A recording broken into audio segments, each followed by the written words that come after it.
Hey everybody, welcome back to the channel. My name is Todd Coons, and today I'm going to take a little bit of an easy route in terms of creating a video because I'm going to replay a video that I made, I don't know, a while back, a year or more ago.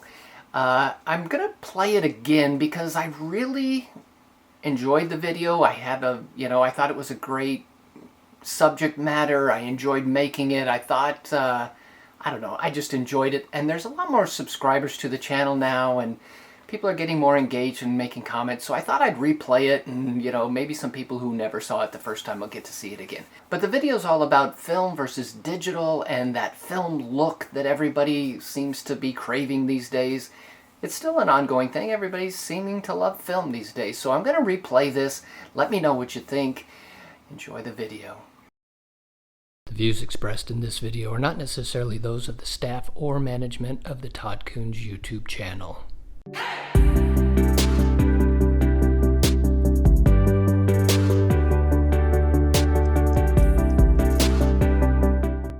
Hey everybody, welcome back to the channel, and as always I appreciate you guys being here and watching. Thank you so much for being here. Today I want to talk about film. Have you guys noticed, well, how can you not have noticed that there is a huge trend, especially with young people, to shoot film again? Now, I was a film shooter back in the day, and when the world went digital, I was one of the people that was super excited for the world to go digital so that I didn't have to buy and process film anymore. But now all of a sudden it's becoming very trendy again and very popular. And I don't know about you guys, but I am super amazed how excited people are to be shooting film again. Now, when I talk to people who are shooting film, I always ask them, what is it about film that you like shooting film so much? And I almost always, without fail, get the same answer. I like the look of film that I can't seem to get when I shoot digital. It just has a look about it that is unique, and I really like that look. Now, of course, I also get answers like, I just like the challenge of it. I like the vintage feel to it. I like taking my film into the lab and waiting to see what comes back. They just like the whole experience and the process, but the number one thing I get is they like the look of film. And let's face it, digital photography has a certain sharp, crisp, colors that pop look to it that film doesn't. Film has that kind of grainy, realistic, soft look that you can only get with film, right? I mean, it just has a certain look about it. Digital is crisp, it's clear, it's sharp, it's colorful, it's bright, and, digital has a look about it.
Now, when it comes to the look, that everybody is shooting for with this film has a look about it. It makes me wonder, what does that exactly mean? Because let's be honest, there's lots of different types of film.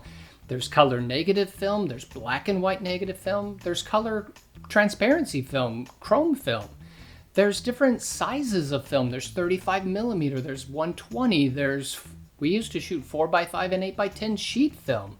So there's lots of different types of film, and Kodak has a little bit different color to it than, say, Fujifilm.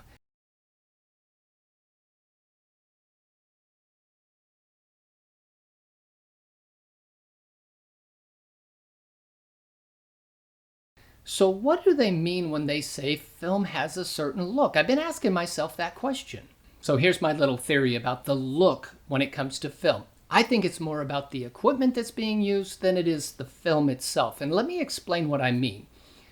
There's not really a camera manufacturer making a film camera today. I mean, there probably are some that you can buy, but most of the people that are shooting film are buying vintage cameras from, say, the 80s, 90s, maybe even the 70s, old Canon AE1s, Nikon FM2s, things like that, Pentax K1000. They're buying these old vintage cameras and running film through them. Now, one thing that I can say about cameras of that era, if you had a zoom lens from, say, the 70s and 80s, they were junk. Zoom lenses back in those days just were not near as sharp as a prime lens from that same era. There were prime lenses or fixed focal length lenses from that era that were amazingly sharp, even farther back than that, amazingly sharp. But the zoom lenses, not so much. Not like today. Today you can buy a zoom lens, the high-end L-series Canon lenses or the G Masters from Sony, super, super sharp, even though they're a zoom lens. That just wasn't true back in the 80s. The other thing that a digital camera is going to have today is probably in-body stabilization. A lot of the lenses have stabilization, or Nikon calls it vibration reduction. That wasn't true back in the film days. So if you're shooting with a film camera the way that you're accustomed to shooting with a digital camera that has some stabilization that's going to assist you in getting a sharp image, you're probably not going to get the same sharp image out of a film camera, not because of the film itself, but because you're shaking, there's some kind of movement to the whole process that is creating a little bit softer look. And then there's the whole issue about exposure. If you underexpose your film, you don't get a good solid exposure when you expose film, it's not going to be as sharp, it's not going to be as crisp as if you get the exposure correct. Now with digital cameras today, with auto modes and auto ISO, and if you're an aperture priority where you're picking the aperture and the camera's doing the rest of the work, you're going to get a very accurate exposure 99% of the time. That's just not true with those old vintage cameras. You've got to know how to expose your film properly. And if you underexpose it, you're going to get a softer, less crisp image. Also, an underexposed negative is going to produce a very grainy shadow area. So if you're trying to hold those shadows in a piece of film that you've underexposed, you're going to get a lot of grain. Now, I could be wrong about this, but I think a lot of that look that people love about film comes from just the equipment they're using not being able to do what a modern camera can do today, and probably a little bit of technical knowledge that's just not quite there to get the most out of their film, and they're getting these soft, grainy, underexposed images. Now, I have nothing against shooting film. I think it's great. I think it's an amazing trend that is happening, and one of the things that I'm seeing, especially with the young people, is that, like I said, in order to expose your film properly, you've got to know what you're doing. You've got to know shutter speeds and apertures. You've got to know how to manually focus it, and you've got to get those exposures correct, because the camera's not going to do most of the work for you the way a modern digital camera can. And I think people are learning photography, or at least the basics of photography, better by being film shooters. So I'm not coming against shooting film in any way, shape, or form. The whole point of my video here is to talk about that look that everybody thinks they're getting with film, because I'm going to give you a little bit of secret. All of the images that I've shown you so far that I said were film shots were actually digital shots. And all the shots that I said were digital images were actually shot on film. So the big question is, can I take my digital images and can I make them look like film? And I've proven that I can take film images that I shot 20, 30 years ago, and they're sharp, they're crisp. I think most people would believe me if I told them they came out of a digital camera. Now, if you shoot with Fujifilm, one of their big claims to fame is their film simulations. You can dial it right into the camera. As you shoot it, it looks like film right out of the gate. So that film look can be done through digital, if you ask me. Leave me a comment if you disagree with that. I'm really hoping to get a lot of comments in this video, because I think there's a lot of opinions out there.